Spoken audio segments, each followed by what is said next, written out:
नमस्कार, मैं हूं डॉक्टर मिताली वसावड़ा और आप देख रहे हैं मेरा channel my gynaec which gives you your health in your hands. So today ladies, we are going to talk about a very important topic from the women's health point of view, which is a condition or a state called as menopause. Menopause या रजोनिवृत्ति का जो phase है एक woman की life में, वो phase बहुत सारी मुश्किलों के साथ आता है, बहुत सारे प्रॉब्लम्स के साथ एसोसिएटेड होता है और इनके समस्याओं के सिंपल निवारण होते हैं, सिंपल इसके कंडीशंस होते हैं जिससे आप इसको ठीक कर सकते हो। आज मेनोपॉज में होने वाले एक ऐसे चीज़ के बारे में हम बात करेंगे जिसके बारे में हम नॉर्मली बात करने से हिचकिचाते हैं। ये एक टैबू टॉपिक है, तो इसके बारे में हम थोड़ा सा डिटेल में जानकारी लेंगे। ये प्रॉब्लम है sexual issues in menopause. Menopause normally Indian women को 45 के आगे की जो उम्र है उसमें नॉर्मली आता है और 50 साल की उम्र तक पहुंचते पहुंचते ऑलमोस्ट सारी इंडियन वुमेन या एशियन वुमेन को नॉर्मली मेनोपॉज आ जाता है। मेनोपॉज आने के पहले के 3 से 5 साल और मेनोपॉज आने के बाद के 3 से 5 साल, इस समय को हम पेरीमेनोपॉज के नाम से जानते हैं या मेनोपॉज के आसपास का जो समय है। और जो भी हेल्थ इश्यूज रहते हैं इंक्लूडिंग सेक्सुअल इश्यूज, ये नॉर्मली पेरीमेनोपॉज एरिया से शुरू होते हैं और मेनोपॉज के दौरान और मेनोपॉज के बाद ये प्रॉब्लम्स परसिस्ट करते हैं, कंटिन्यू करते हैं। तो क्या प्रॉब्लम्स आते हैं सेक्सुअल रिलेशन के लिए जब महिला मेनोपॉज की एज के आसपास पहुंच जाती है? सबसे पहली चीज, ये प्रॉब्लम्स 2 हिस्सों में हम डिवाइड कर सकते हैं। एक है ऑर्गेनिक या ऑर्गन रिलेटेड, और जो दूसरी प्रॉब्लम है, दूसरी समस्याएं हैं, ये होती है साइकोलॉजिकल।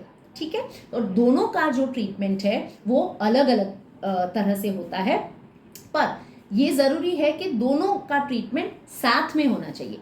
अलग अलग ट्रीटमेंट पर एक साथ कॉन्करेंटली एडमिनिस्टर होना चाहिए। सबसे पहली जो समस्या महिलाओं को आती है वो है लिबिडो में चेंजेस।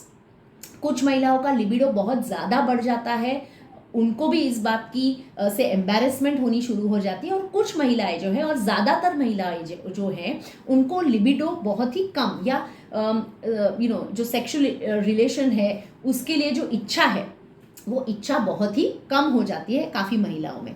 अब इसका कारण ये है कि जो स्त्री के हार्मोन्स हैं वो हार्मोन्स मेनोपॉज के आसपास के समय में बहुत कम हो जाते हैं और इसकी वजह से जो डिज़ायर है उसमें भी कमी आ जाती है। तो क्या कर सकते हैं? कुछ डाइटरी इंटरवेंशंस हैं, जैसे कि ऐसे पदार्थ खाएं जिसमें प्लांट बेस्ड ईस्ट्रोजन्स आप प्राप्त कर सकते हैं। जो शरीर में खुद ईस्ट्रोजन नहीं बन रहा है, तो पौधों में, प्लांट्स में जो प्लांट बेस्ड ईस्ट्रोजन्स हैं, जैसे कि कैबेज है, कॉलीफ्लावर है, ब्रोकोली है, बहुत सारे ऐसे बीन्स हैं, ये सारी चीज़ों में फाइटो ईस्ट्रोजन हैं जिससे कि साइड इफ़ेक्ट्स हार्मोन रिप्लेसमेंट के आपको नहीं झेलने पड़ते और ईस्ट्रोजन की जो मात्रा है वो थोड़ी सी शरीर में बढ़ जाती है, तो इससे आपको थोड़ा फायदा हो सकता है।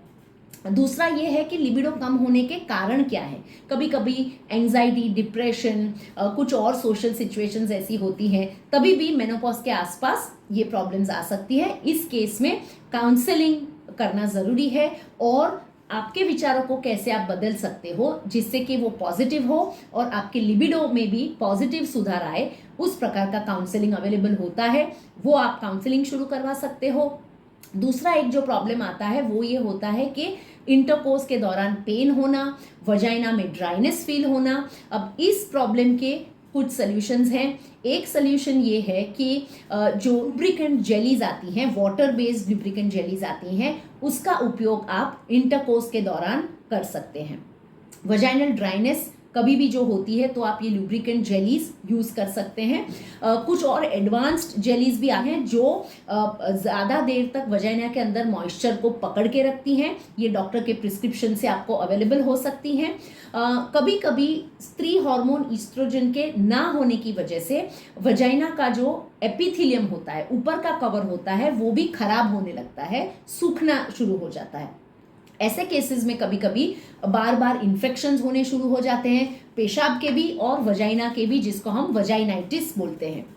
ऐसे केसेस में कभी कभी एंटीबायोटिक की क्रीम के साथ साथ ईस्ट्रोजन, ये जो क्रीम्स आती हैं उसमें स्त्री का जो हार्मोन है ईस्ट्रोजन, उसके साथ ये क्रीम्स होती हैं और ये आपके एपिथेलियम को अच्छा करने में, वापस से मॉइस्ट करने में और हेल्दी करने में बहुत ही हेल्पफुल होती है। इसके अलावा कुछ एक्सरसाइजेज होती हैं, Kegels exercises, pelvic floor muscle training की एक्सरसाइजेज होती हैं, जिससे कि ब्लड का जो फ्लो है, खून का जो बहाव है, वो आपके private organs, internal organs, vagina, उसके तरफ ज़्यादा बढ़ जाता है और उसकी जो हेल्थ एंड वाइटैलिटी है वो मेंटेन होती है। इन सब चीज़ों के अलावा खाने में प्रोटीन की मात्रा जो हम बढ़ा देते हैं, बहुत सारा पानी और हाइड्रेशन को हम मेंटेन करते हैं और एक हेल्दी लाइफस्टाइल को फॉलो करते हैं। जो आप स्मोकिंग, ड्रिंकिंग, टबैको कर रहे हो तो उसको बहुत हद तक कम कर देना है। इन सब का भी नेगेटिव इम्पैक्ट लिबिडो और वजाइनल हेल्थ और उसके एपिथेलियल की हेल्थ में कभी कभी ये अड़चन रूप हो सकता है। और एक जो फाइनल चीज़ आप कर सकते हो, जो आपको लगता है कि वजाइना थोड़ी नैरो हो गई है, ओपनिंग आपको कम या कंस्ट्रिक्टेड लगने लगा है, तो इन केसेस में तो आप डायलेटर थेरेपी की मदद ले सकते हैं। डायलेटर कुछ इस प्रकार का दिखता है, ये ह्यूमन पीनिस के शेप में रहता है। इसके अलग अलग साइजेस आते हैं, आप देख सकते हैं अलग अलग साइजेस है।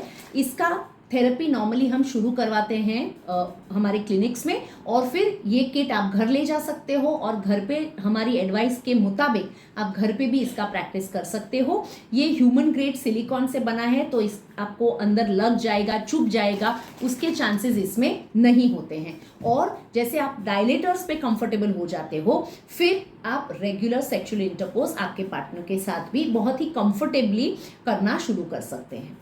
आई होप कि आपको ये सारी इन्फॉर्मेशन यूज़फुल लगी हो। ये टॉपिक्स ऐसे हैं कि जो आप किसी को पूछ नहीं सकते हो, आपको शर्म आती है और अंदर ही अंदर आप घुटते रहते हो। तो आई होप कि ये चीज़ों का आप सहारा लेंगे और एक अच्छी और हेल्दी सेक्सुअल लाइफ मेनोपॉज के दौरान और पेरीमेनोपॉज के दौरान भी एंजॉय करेंगे। Thank you.